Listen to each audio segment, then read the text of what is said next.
ክቡር ጠቅላይ ሚኒስትር በአገው ህዝብ ላይ የሁሉ መከራ እየተደረገ የሁሉ እልቂት እየተደረገ ህገ መንግስቱ ደግሞ ዜጎች ራሳቸውን በራሳቸው ያስተዳድራሉ እየተባለ የአገው ህዝብ ለሞት የተፈረደበት ለምንድን ነው?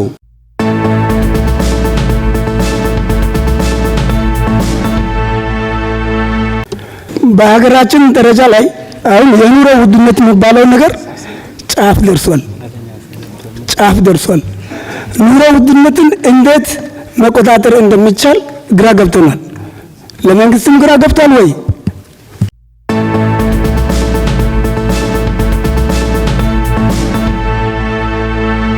ዝም ብለን ሜዳ ላይ ተጫውተን ሌላው ተጫዋች ሆኖ ሌላ ቲፖዞ ሆኖ ለመቀጠል አይደለም። ብንሆንስ የጠቅላይ ሚኒስትሩን ቦታ ብንይዝስ? ክቡር ጠቅላይ ሚኒስትር በአገው ህዝብ ላይ የሁሉ መከራ እየተደረገ የሁሉ እልቂት እየተደረገ ህገ መንግስቱ ደግሞ ዜጎች ራሳቸውን በራሳቸው ያስተዳድራሉ እየተባለ የአገው ህዝብ ለሞት የተፈረደበት ለምንድን ነው?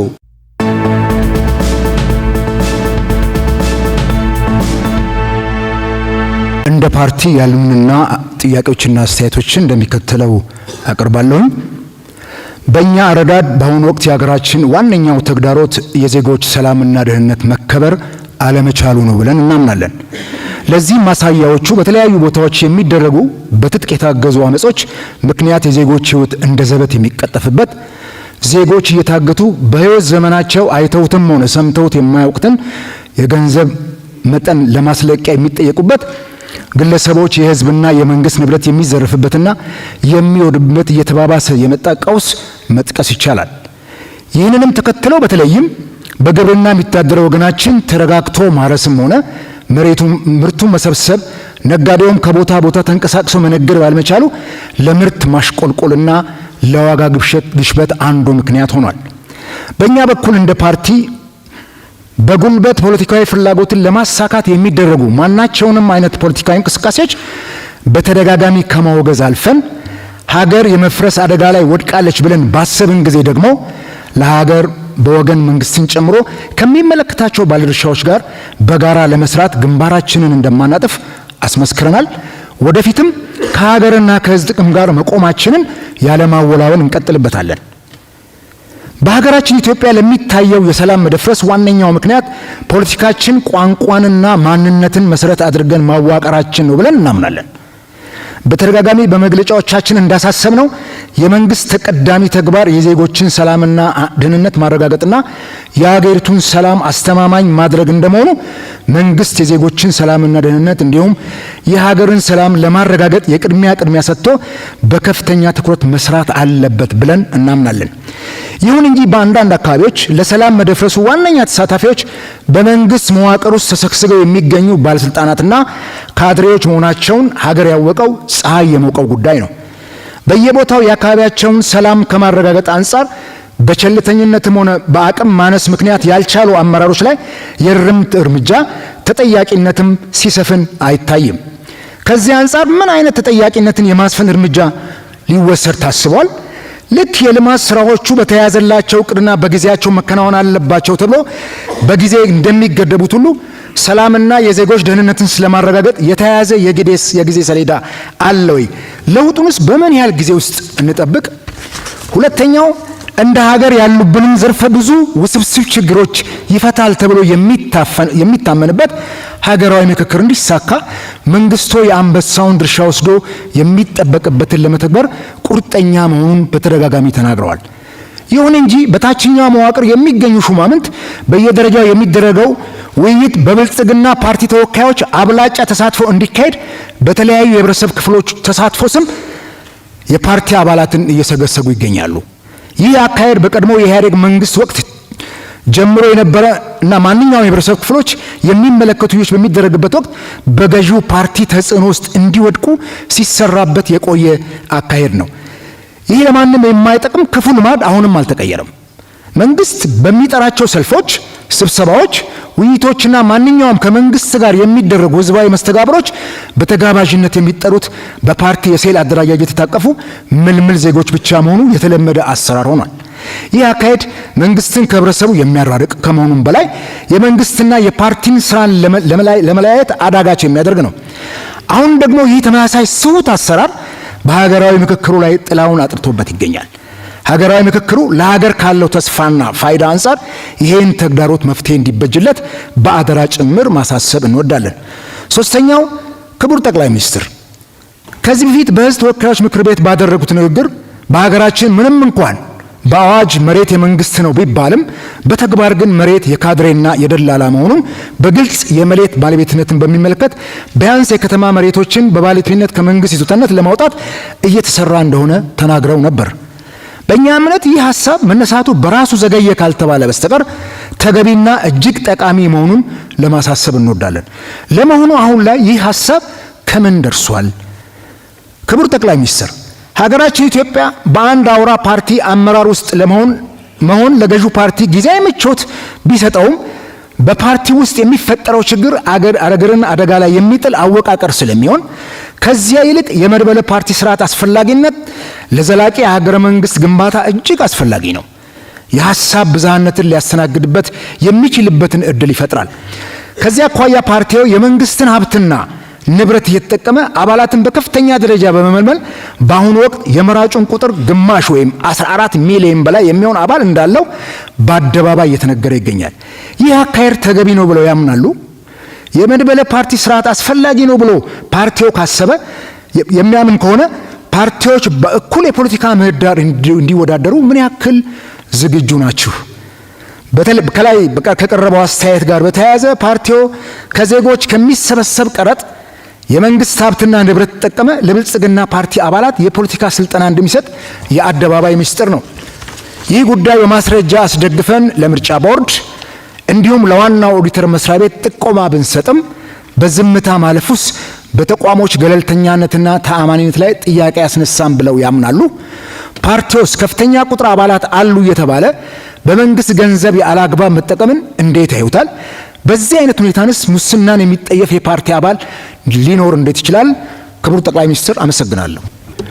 በሀገራችን ደረጃ ላይ አሁን የኑሮ ውድነት የሚባለው ነገር ጫፍ ደርሷል። ኑሮ ውድነትን እንዴት መቆጣጠር እንደሚቻል ግራ ገብቶናል። ለመንግስትም ግራ ገብቷል ወይ?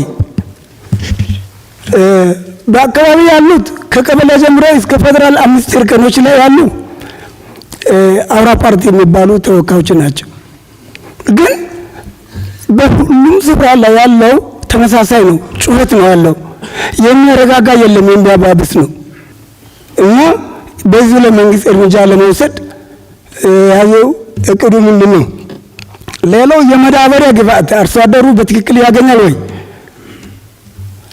ማዳበሪያ በሁሉም ቦታ ይጮሃል። አርሶ አደሩ የሚኖረው በእርሻ ነው። ከ180% አርሶ አደር ነው። እና አርሶ አደሮቹ ማግኘት አይችሉም። ተጭኖ ግን ይሄዳል ይባላል። ተመልሶ ይሸጣል። መቼ ነው ህዝባችን ደግሞ ይህ ማዳበሪያ በአግባቡ የሚያገኘው? አመሰግናለሁ። የትምህርት ስርዓት ጋር ተያይዞ ውጤት እንጠብቃለን ከተማሪዎች። ነገር ግን አሁን እኔ ከመጣሁበት አካባቢ ከሌሎችም ሊሆን ይችላል ይሄ ያማክላል ብዬ ማስበው መጽሐፍ የለም ለተማሪዎች። ደሞዝ እንደተባለውም ለመምህርም ጭምር ነው እንግዲህ በፐርሰንት የሚከፈለው። የመምህር እጥረት አለ።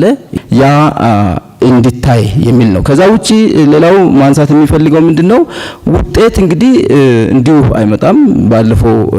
ባለፈው አመት ያየነው ነገር አለ። 3% አልፏል። ከታች መጀመር ብቻል። ለምሳሌ 6ኛ ክፍል ላይ ሚኒስትሪ አለ ተጣርቶ ወንፊቱ አጣርቶ ቢያልፍ 8ኛ ላይ አለ 12ኛ ላይ ቢደርስ ይሄን ያህል ፐርሰንት የተጋነነ አይሆንምና ከዛ አንፃር ቢታይ መጨረሻ እንግዲህ ለዚህ ለተሰበሰበው ህዝብ ማለት የሚፈልገው ነገር አንድ ነገር አለ። ያ ምንድነው ኦሬዲ ብዙ ነገሮችን የለም የሚሉ ነገሮች አሉ። ነገር ግን ያሉ ነገሮችን መሰረት አድርገን እንግዲህ ይሄ ግማሽ ባዶ ግማሽ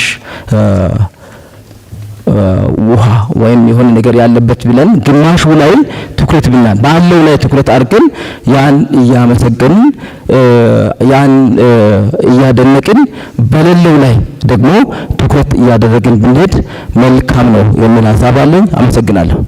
እዚህ ቦታ ተገኝተን የተለያየ ተፎካካሪ ፓርቲ ተገኝተን ከመንግስት ጋር ስንወያይ የመጀመሪያ አይደለም፣ በተለያየ ጊዜ ነው።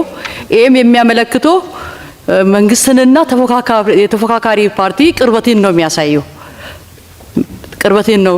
ሁለተኛ የፖለቲካ መስከንን ነው የሚያሳየው። ፖለቲካ እንደሰከነ ነው የሚያሳየው። ስለዚህ ይሄ ጥሩ ነው። ይሄ መገናኘት ጥሩ ነው። ከዛ ባለፈ መንግስት ማለት ህዝብ ነው። ህዝብ ማለት መንግስት ነው። አሁን በተለያዩ አካባቢ መንግስት እየሰራ ያለው የህዝብ ምላሽነቱ ወይንም ህዝብ የጠየቀውን ጥያቄ መንግስት እየመለሰ ያለው ከመንግስት ጋር ህዝቡ በቁርጠኝነት መኖሩንና አብሮነትን ነው የሚያሳየው። በተለያየ ዞኖች በተለያየ ክልሎች የተለያየ ጥያቄዎች እየተመለሰ መኖሩ ይሄ ትልቅ ፋይዳ ነው ያለው። ተፎካካሪ ፓርቲ እንደ ተፎካካሪ ፓርቲ ቢሆንም ከመንግስት ጎን ስቆም መንግስት ውጤታማ ይሆናል። ምክንያቱም መንግስት ገዢ ፓርቲ ቢሆንም ተፎካካሪ ፓርቲ ወደዛ ለመሄድ ነው የሚፎካከረው። ነገ መንግስት ቢሆን ምን ሆናለሁ፣ ምን ፈጽማለሁ፣ ምን አደርጋለሁ፣ ለህዝቡ ምን ቃል ገብቼ ነው መንግስት የሚሆነው የሚለውን ይሄንን ሪያሊቲውን ይዞ ነው መንግስት ለመሆን እየተፎካከርን ያለ ነው። ዝም ብለን ሜዳ ላይ ተጫውተን ሌላው ተጫዋች ሆኖ ሌላ ቲፖዞ ሆኖ ለመቀጠል አይደለም። ብንሆንስ የጠቅላይ ሚኒስትሩን ቦታ ብንይዝስ ምንድነው የምንፈጥረው የሚለውን ሪያሊቲውን ወይንም ራዕይን ይዘን መሄድ አለብን። አሁን ወደኛ አካባቢ ነው መለስ ብዬ ሳይ ወደ ወላይታ አካባቢ ወይንም ደቡብ ህዝቦች ክልል አካባቢ መለስ ብዬ ሳይ ብዙ ስራ አጦችን ያቀፈ ክልል ነው። አሁን ትናንትና እኛ በጎበኘነው ጉብኝት በአዲስ አበባ አካባቢ ያሉ ወጣቶች በተለያየ ቦታ ተሰማርቶ ሲሰሩ ደስ ይላል። ወጣቱ ስራ እድል ፈጠረ። ስለዚህ ይሄ የስራ እድል ያለ መፈጠሩ የተለያየ ፕሮጀክቶች እዛ ጋር ተቀርጾ ኢንቨስተሮቹን እዛ ጋር ያለ ማሳተፉ ወጣትን እንዲኮበለሉ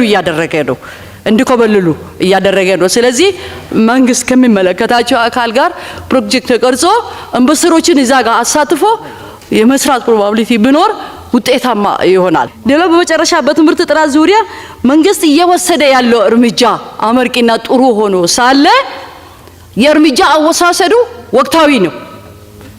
ወቅታዊ ነው እንበልና ከትንሽ ጀምሮ በተማሪዎች ላይ እየተወሰደ ያለ እርምጃ ጥሩ ሆኖ ከፎርጅድ ጋር ተያይዞ ያለ ነገር ከታች ነው እንጂ ከላይ አልመጣም።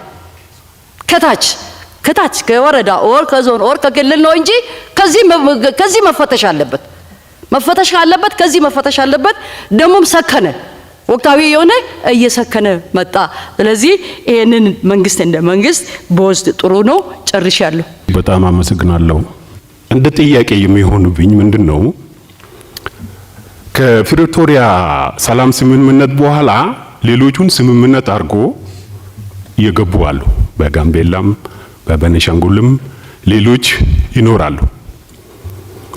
ከቤኒሻንጉልና ጋምቤላ በመልካም አስተዳደር ቢለይም እንኳን ጋምቤላ እንደዚህ አይነት በቤኒሻንጉል ጉሙዝ ላይ የተደረገው ነገር እየተደረገ አይደለም። ከኋላ የነበረውን አሁን ከኔ ከሱ በኋላ አሁን የቀጠሉ ከኔ በኋላ የተናገረውን ጥሩ ምሳሌ ነው። ምንም አልተደረገም። እንደዚህ አይነት ሰዎች ወደ ጫካ ቢመለሱ በርድኑ ይጨመራል። ስለዚህ የተባለ ነገር ሌሎቹን ጭምር በስምምነት ቃል የገባችሁ በፍጥነት በተቻለ መጠን ብታረጉ መልካም ነው የሚባል ነው። እኔ ወደ ጋምቤላ ሴኩሪቲ ጉዳይ እገባለሁ። እኔ በክቡር ጠቅላይ ሚኒስትር መድረክ ለጋምቤላውን ችግር መግለጽ እድል በማግኘቴ አሁን ዜጎች ያልሞቱት ያድናል ብዬ አሳባለኝ። አሁን የሚሰማው ይሄንን ችግር ረጅም ታሪክ አለ ቢሆንም እንኳን ኑዌርና አኝዋክ አልተጋጨም። አሁን የሚያፋጨው የሆነ ጽንፈኛ ሽብር ቡድን አለ በዛ ውስጥ በጋምቤላ አለ ተደብቆ ህዝቡ ዋሻ አርጎ ውጭም ቢኖርም አለ ብቻ። ኑዌርና አኝዋክ ለረጅም ጊዜ ተጋብቶ ተፋቃቅሮ ተደጋግፎ እንደ ማንኛውም ኢትዮጵያውያን ብሔረሰቦች ኖረዋል። በተወሰነ ደረጃ ግጭትም ቢፈጠር የሚያታረቀው በራሳችሁ አካባቢ ያለው አስተዳደር ነው። እንደዚህ ነው የምናውቀው። የሽብር ተግባራት ግን በዛ አይሳተፉም። ምን ማለት ነው? ልጅ አይገደልም፣ ሴትም አይገደልም። አሁን ይሄ የሚታየው በእኔ ማቅ የወንድ ምልክት ነው፣ በኑዌር ባህል ማለት ነው።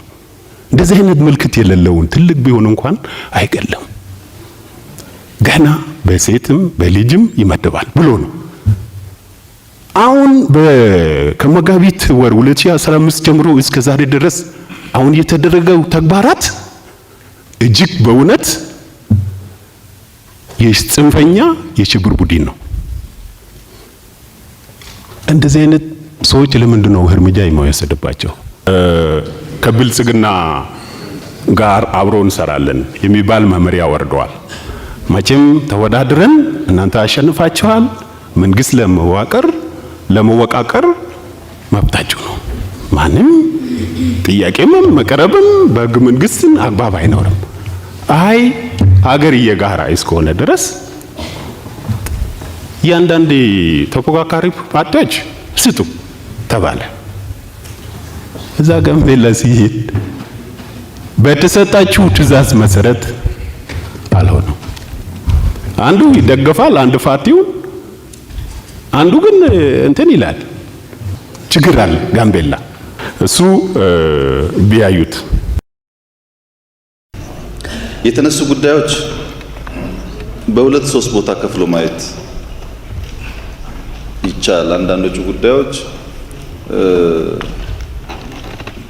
ባለማወቃችን፣ ባለመስማታችን፣ ባለመገናኘታችን በቀላሉ ሊፈቱ የሚችሉ ጉዳዮች የመድረኩን አስፈላጊነት የሚያሳዩ ናቸው።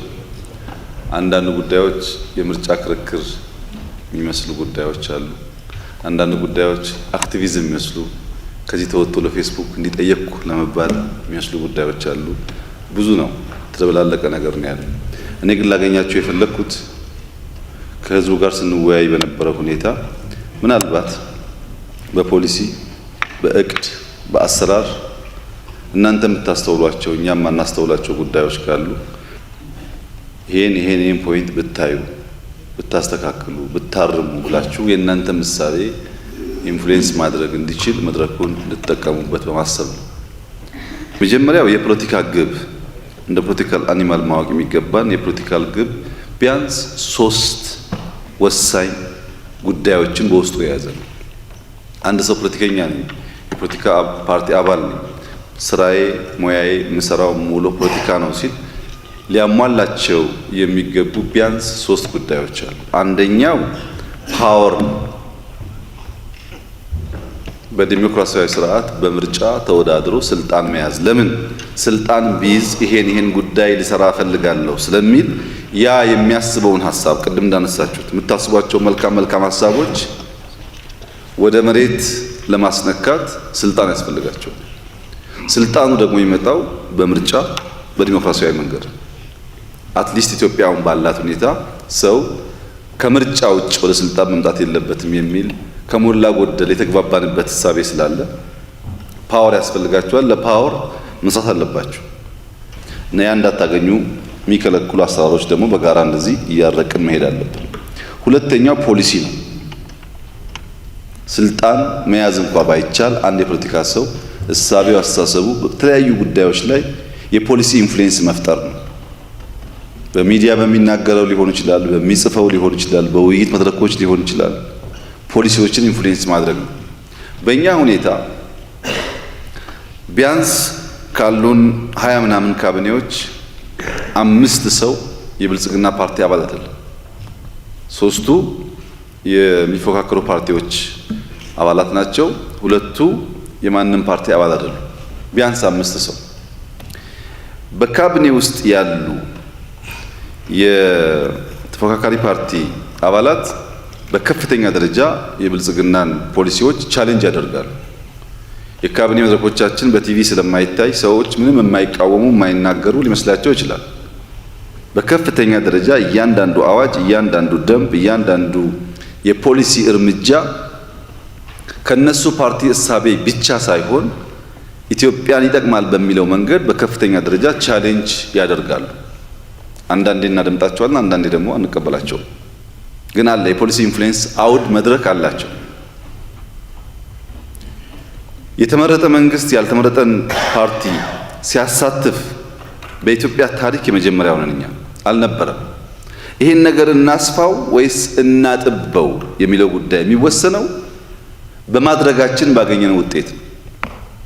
ውጤታማ ከሆነ እየሰፋ ይሄዳል፣ ውጤታማ ካልሆነ እየጠበበ ይሄዳል። ግዴታ ስላልሆነ ማለት ነው። እኔ እስካሁን ባለኝ ኤክስፒሪየንስ የፖሊሲ ኢንፍሉዌንስ ላይ በተለይ በካቢኔ ደረጃ ያሉ ሚኒስትሮች አንደኛ በጣም አንብበው ተዘጋጅተው ስለሚመጡ፣ ሁለተኛ ከብልጽግና ሐሳቤ ውጪ ሌሎች ሐሳቤዎች ኮንሲደር እንዲደረጉ ሐሳብ ስለሚሰነዝሩ ኢንፍሉዌንስ እያደረጉ ነው ብዬ ነው የማምነው። ጥያቄ ያነሳሉ፣ ቻሌንጅ ያደርጋሉ። ሰዎች የብልጽግና ደጋፊዎች ብለው ይተርቧቸዋል። እኛ ደግሞ የተቃዋሚ ተወካዮች ሆኖ ያስቸገሩን እንላቸዋለን። መሀል ላይ እነዚህን ሰዎች የሚያስተናግድ ባህል ማዳበር አልቻለም። እኛም መግፋት እንፈልጋለን፣ እናንተ ያልገባችሁ መግፋት ትፈልጋላችሁ። ይሄ በድምሩ እንደ ሀገር ፖሊሲ ላይ ማምጣት የምትፈልጉትን ኢንፍሉዌንስ ይጎዳል። ሶስተኛው የአመለካከትና የባህል ተጽዕኖ መፍጠር ነው። ሰው ባይመረጥ፣ ምርጫ ባያሸንፍ፣ ፖሊሲ ኢንፍሉዌንስ ባያደርግ ቢያንስ ፖለቲካል ቫሊዩስ ካልቸራል ቼንጅ ማምጣት የሚያስችል መድረክ ይፈልጋል። በሱ እሳቤ ለምሳሌ አንዳንዶቻችሁ እንዴት ሰው ይሰርቃል እንዳላችሁት ሊሆን ይችላል። እንደዚህ አይነት ያሉ እሳቤዎች ስልጣን ባንይዝም ፖሊሲ ኢንፍሉዌንስ ባናደርግም በተደማጭነታችን ልክ ትውልድ ላይ ኢንፍሉዌንስ እናደርጋለን። የካልቸር ለውጥ እናመጣለን። የፖለቲካ ዓላማ ከሞላ ጎደል እነዚህን የያዘ ለስልጣን ለምታደርጉት ትግል የሰላማዊ ትግል መርጣችኋል። መደራጀት፣ የጠራ ሀሳብ መያዝ፣ የተሻሉ ሰዎች መሰብሰብ፣ ማህበረሰቡን ማሳመን ይጠበቅባቸዋል። ያ ካልተሳካስ ቢያንስ በጀመርነው መንገድ እያሰፋን ተሳትፎን ካበዛን የፖሊሲ ኢንፍሉዌንስ አይዲያስ ማመንጨት ትችላላችሁ። ሁለቱ ከቀሩስ ባሉ ሚዲያዎች በጽሁፍ በንግግር የካልቸራል ቼንጅ ሊያመጡ የሚችሉ ኢንፍሉዌንሶች ማድረግ ትችላላችሁ። ይህም በማድረግ የፖለቲካል እንቅስቃሴያችሁን ለኢትዮጵያ ትርጉም ባለው መንገድ መደገፍ የምትችሉ ይመስለኛል። በርካቶቻችሁ የፖለቲካ ምህዳር መጥበብ መስፋት ብላችኋል። የፖለቲካ ምህዳር መጥበብ የለበትም፣ በማንቆጣጠረው ልክ መስፋትም የለበትም። አንድ ሰው ልብስ የሚያሰፋው አካሉን ለመሸፈን ከብርድ ራሱ ለመከላከል፣ አላግባብ የሰፋ ከሆነም ያን ተግባር ሊፈጽም አይችልም። አይታችሁ ከሆነ አንዳንድ ሰዎች ልካቸው ያልሆነ ልብስ ለብሰው ከወጡ በኋላ ሲስቡት ይታያሉ፣ ሲጎትቱት። ችግር ነው እሱ። መጥበብም የለበትም መስፋትም የለበትም። በህግ አግባብ ገቨርን የሚደረግ መሆን አለበት። ጠበበ ብለን ስናነሳ ምን ያክል ስፋት ነው እየጠበቅን ያለ ነው የሚለውን ጉዳይ አብሮ ማየት ጠቃሚ ይሆናል። በ1860ዎቹ አካባቢ ራሻ በነበረው እንደዚህ አይነት የፖለቲካል ያልተገራ እንቅስቃሴ ኒሂሊዝም የሚባል ነገር ነበር። ሁሉን ነገር መቃወም፣ ሁሉን ነገር ማውገዝ። እነሱ በኋላ አውዳሚ ተውት ሲሉታል። አውዳሚ ነው። ሁሉን ነገር መቃወም ውጤት አያመጣም። ሀገር ልክ እንደ ባይስክል፣ ሁለት ፔዳል ያለው ባይስክል በአንድ እግር ብቻ ማሽከርከር እንደማይቻለው ግራም ቀኝም እየተባበሩ ሲያሽከረክሩት ወደፊት መሄድ የሚችለው። ዜጎች፣ መንግስት፣ ፖለቲካል ፓርቲዎች፣ ምሁራን፣ እያንዳንዱ ስቴክሆልደርስ በተገቢው ደረጃ ወደፊት እንድትሄድ የሚደግፋት ሀገር ከሆነች የምናስባትን ሀገር እናመጣለን። አንዳንዱ ወደፊት፣ አንዳንዱ ወደ ኋላ፣ አንዳንዱ እየሮጠ አንዳንዱ የሚቆም ከሆነስ ቢያንስ የምንፈልገውን ነገር ባጠረ ጊዜ አናሳካም። የትብብር ነገሩ የሚያስፈልገው በዚህ እሳቤ ነው። የጋራ ምክር ቤት መቋቋሙ ጥሩ ነገር ነው። የቤት፣ የመሬት፣ የቢሮ፣ የፋይናንስ፣ የአዳራሽ በእናንተ በኩል እጥረት እንዳለ በእኛ በኩል ደግሞ ብክነት እንዳለ አንስታችኋል። ሁለቱም እሳቤዎች በዜሮ የሚባዙ አይደሉም። እውነት ነው። የሚፎካከሩ ፓርቲዎች በሚፈልጉት ልክ ሪሶርስ አግኝተው አዳራሽ አግኝተው እሳቤዎቻቸውን ለማድረግ ውስንነት ይኖርባቸዋል። እኛ ቆየት ያለ ስለሆነ ብዙ ቦታ ስለነበረን አዳራሾች ስላሉን እኩል አይደለም፣ በቁጥሩም በፋይናንስ አቅሙም እኩል አይደለም። ይሄን እኛ እንደ ፓርቲ እናያለን፣ ማድረግ የምንችላቸውን ነገሮች እናያለን። ማድረግ የምንችላቸውን ነገሮች ለማየት ግን ከእናንተ የሚፈለግ አንድ ነገር አለ። አሁን 68 ገደማ ፓርቲዎች ኢትዮጵያ ውስጥ አሉ። ለ68 ሊቀመንበር ቦታ የለንም። ለ68 ሊቀመንበር ቢሮ የለንም።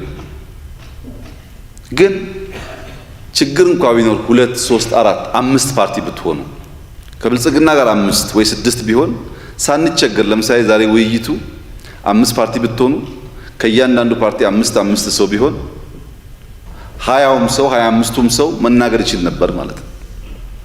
ስንበዛ መበተን ብቻ ሳይሆን በዚያው መጠን አቅማችን ውስን ይሆናል። እናንተ ምርጫ ገና ስለሆነ ከወዲሁ በሰከነ መንገድ ተነጋግራችሁ 2፣ 3፣ 4 ቢበዛ ፓርቲ ብንሆን አብዛኛው የሚነሳውን ጥያቄ ለመፍታት እድል ይሰጣል። 60፣ 70 ፓርቲ ሲሆን ግን ያስቸግራል። እና ሰብሰብ ማለት ለፓወርም ለኢንፍሉዌንስም ስለሚያግዝ ብታስቡበት። ለምሳሌ እኛ ኢህአዴግ በነበረበት ሰዓት 4 ፓርቲዎች ነበሩ። 5 ገደማ ሚሊዮን አባላት ነበሩ። አሁን በርካታ ፓርቲዎች ስንጨምር 10 ምናምን ሚሊዮን ገብተናል፣ ሰፍተናል። እንደ ፓርቲ በከፍተኛ ደረጃ ቁጥራችን አድጓል። በዚያው ልክ የአመለካከት ጥራት፣ ሌብነት መቀነስ፣ መትጋት ላይ ስራ ያስፈልገን ይሆናል። እንደው ቀላል ነው ማለት አይደለም። ሰብሰብ ስትሉ ተከትሎ የሚመጣ ቻሌንጆች አሉ። ግን ብትሰበሰቡ ለማገዝ ይመቻል እና እሱን ብታስቡበት። በእኛ ወገን በሁለት መንገድ ብታዩት ጥሩ ነው። ምንም አናባክንም፣ የመንግስት ሪሶርስ ማናባክን እንደው ጨዋ የብፁዓን ስብስቦች ነን ብዬ አልመጻደቅባችሁ። ችግሮች ይኖራሉ። በሌላ በኩል ደግሞ ብልጽግና መንግስት ነው። አሁን ስልጠና የምትሉት ቅድም ያላችሁትን አትስረቅ፣ በርተህ ስራ፣ ስንዴ አልማ የምንለው በዛ መንገድ ነው። በተሰበሰብን ቁጥር የፓርቲ ስራ ብቻ አድርጋችሁ ማየት የለባችሁ። ስልጠናዎቻችን ህዝብም ተወያይቶባቸዋል፣ በሚዲያም ተለቀዋል። የፓርቲ ብቻ ጉዳይ አይደለም። አቲቲዩድ ላይ ስሩ ስላላችሁ ከዚህ ቀደምም አሁንም ዛሬም እንዳላችሁት አቲቲዩድ ደግሞ በስልጠና ነው የሚመጣው እና እንደ መንግስት የምናደርጋቸው ነገሮች ከፓርቲ ጋር ሳይቀላቀል ለይታችሁ ማየት ብትችሉ ጥሩ ነው። መንግስት ስለሆን ወረዳው፣ ዞኑ ምናምን የሚሰበሰበው ለፓርቲ ዓላማ ብቻ አይደለም። ያም እንደተጠበቀ ሆኖ ግን ምንም ብክነት አያጋጥምም።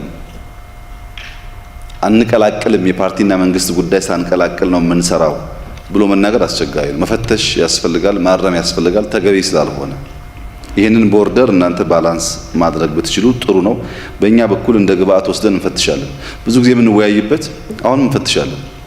መሆን ስለሌለበት ፈትሸን አቅም በፈቀደ መጠን ለማድረግ ለማስተካከል እንሞክራለን። የፖለቲካ ምህዳር መጥበብን በሚመለከት ግን ሁላችሁም እዚህ ያላችሁ መገንዘብ ያለባችሁ የትኛውም ጨዋታ የጨዋታ ህግ አለ። ቮሊቦልም፣ ፉትቦልም፣ ባስኬትም የጨዋታ ህግ የሌለው ጨዋታ የለም። እኛ የምንጫወተውን የፖለቲካል ጨዋታ ህግ እንደሚያስፈልገውና በህግ መዳኘት እንዳለበት ማመን አስፈላጊ ነው። በአንድ በኩል የህግ ልዕልና አይከበርም፣ ፍትህ የለም እያላችሁ፣ በሌላ መንገድ ደግሞ ጨዋታው ህግ አልባ ዳኛ አልባ ደግሞ አድርጎ ማሰብ ትክክል አይመስለኝም። ህግ ያስፈልገዋል። የኢትዮጵያ የፖለቲካል ምህዳር የዲሞክራሲ ምህዳር በእኔ እምነት መጥበብ አይታይበትም። የሚታይበት ምንድን ነው? ለውጡ ሲመጣ ለረጅም ጊዜ የተዘጋ ቧንቧ ከፍተናል። ስንከፍት ተዘግቶ የቆየ ቧንቧ እንደምታውቁት ቆሻሻም አልጌም ውሃም ተቀላቅሎ የሚፈሰው የተቀላቀሉ በርከት ያሉ ለኢትዮጵያ ሕልውና የማይበጁ እሳቤዎች ፈሰዋል። እየቆየ ሲሄድስ ውሃው ከአልጌው ውሃው ከአቧራው በተወሰነ በንጽጽር በተወሰነ ደረጃ እየሰከነ መጥቷል። ምን ማለት ነው? ይሄ አንድ የደፈረሰ ውሃ አቧራ የተቀላቀለበት አፈር የተቀላቀለበት ውሃ ለማጽዳት የሰው ልጅ ቢደግፈው ይበልጥ ያቆሽሸዋል። አቧራውን ከውስጥ እንለቅማለን ብላችሁ በእጃችሁ ውሃውን ብትነካኩት ይበልጥ ይደፈርሳል። የደፈረሰን ነገር የሚያጠራው ስክነት ነው፣ ጊዜ ነው። ውሃውን ዝም ብላችሁ ብትተውት ራሱ አፈሩ ዝቅ እያለ እየተቀመጠ ውሃው ደግሞ እየተንሳፈፈ ከጊዜ ብዛት እየጠለለ ይሄዳል። በእኛ ሁኔታ የተቃዋሚ ፓርቲ የነበሩ ሰዎች ኑ ስንል መጥተው ስልጣን የሚይዙ የመሰላቸው ሰዎች አሉ። ስልጣን እንደማይዙ ሲገባቸው መልሰው ያኮረፉ ሰዎች አሉ። እንደዛ ያልነበረም ንግግሩ። አሁን ቅድም ለምሳሌ በስምምነታችሁ መሰረት አልተደረገም ብላችኋል። የተለየ ስምምነት እኮ የለም። ስምምነቱ ወደ ሀገር ገብታችሁ ፖለቲካል ፓርቲ ሆናችሁ በሰላማዊ መንገድ ተወዳድራችሁ ካሸነፋችሁ ስልጣን ሰዱ ነው። ወታደር ሆነው ደግሞ ወይም ታጣቂ ሆነው ያገለገሉ ሰዎች ዲሞቢላይዝ የሚሆኑበትን መንገድ እንከተል ነው። አሁንም ለዚያ ፐርፐዝ የተቋቋመ ኮሚሽን ስላለ ይህንን ስራ በሀገር ውስጥ አቅምም በውጭ እርዳታም እየሰሩ መሄድ ያስፈልጋል። ሂደቱን ግን ያኔ እንደነበረው አልጌውም አቧራውም ጭቃውም አብሮ አልፈሰሰምና ጠቧል በሚል ካየን ግን እሱ ትክክል አይመጣም። በዚያ ሂደት ውስጥ መጥተው ሰክነው ፓርቲ ለመሆን የሞከሩ አሉ። እንደዛው መቀጠል የፈለጉ ሰዎች አሉ። ሁለቱም በጋራ ማስኬድ ደግሞ ለኢትዮጵያ ሁኔታ ምቹ አይደለም። የኢንክሉሲቭ ናሽናል ዲያሎግን በሚመለከት የፓርቲ አባላት ብቻ ናቸው የሚሳተፉት ለተባለው ብዙ አልገባኝም። ምክንያቱም ገና ወደ ውይይት አልገባንም። እያደረጉ ያሉት አጀንዳ ነው እየለዩ ያሉት። በምን ጉዳዮች ላይ መወያየት እንዳለብን አጀንዳ ነው እየለዩ ያሉት። አጀንዳውን ብልጽግና ብቻ ነው እያቀረበ ያለው ካላችሁ እናንተ ማቅረብ ትችላላችሁ። እንደ ፓርቲ የግድ በክልል ብቻ ሳይሆን እዚህ ያላችሁ ሰዎች እንደ ፓርቲ በዚህ ጉዳይ መወያየት አለብን ማለት ትችላላችሁ። ከዚያ በኋላ እንዴት ነው ሰው የሚወከለው? ውይይቱ እንዴት ይካሄዳል? በፖለቲካ ፓርቲዎችም በሕዝብ ተወካዮችም ያንዴ ይመስለኛል ለቅድም የተነሳው ሀሳብ የሚበቃ ነገር የሚፈጠረው። አሁን ባለው ሁኔታ ብልጽግና ብቻውን የሚያሳትፈው ነገር የለም። ቢሳተፉም ዋጋ የለውም።